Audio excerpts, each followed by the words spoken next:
আসসালামু আলাইকুম রহমতুল্লাহি তাআলা ওয়া বারাকাতুহু। আমার প্রিয় দর্শক শ্রোতা, দূরে এবং প্রবাসী যারা রয়েছেন, আপনাদের জন্য দরিবলানগর পশ্চিমপাড়া কুরের পাড় ঈদগাহে ঈদের জামাতের উপস্থিতি দেখানোর জন্য আমি সোহরাব হোসেন সুন্নি আল কাদরি আপনাদেরকে ঈদ মোবারক। সাহাবায়ে কেরামগণ বলতেন তাকাব্বালাহু মিন্না ওয়া মিনকুম, আল্লাহ রাব্বুল আলামিন আপনাদের এবং আমাদের নেক আমলগুলো কবুল করেন। আজকের ঈদের জামাত রোজাদার ইমানদার আমলকারীদের জন্য ইবাদতের মৌসুম রমজান মাস।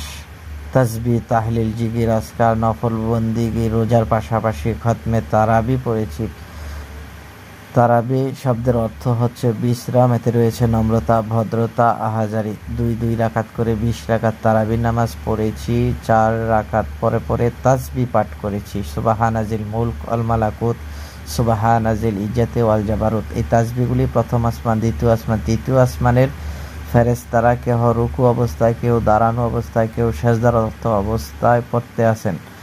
মুস্তাদরাকে হাকিমে 4502 নং হাদিস এবং তরবানী শরীফে সাঈদ ইবনে জুবাইর রাদিয়াল্লাহু তাআলা আনহু থেকে বর্ণনা রয়েছে।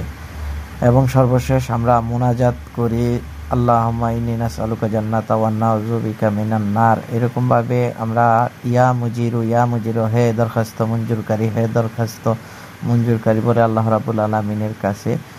সর্বশেষ আজকের এই ঈদের জামাত আমরা যেন সুন্দর এবং ভালোভাবে নামাজ আদায় করতে পারি, সেজন্য সার্বিক সহযোগিতা করেছেন প্রবাসী সমাজ কল্যাণ সংগঠন দরিবলানগর। আসসালামু আলাইকুম ওয়া রাহমাতুল্লাহি তাআলা ওয়া বারাকাতুহু।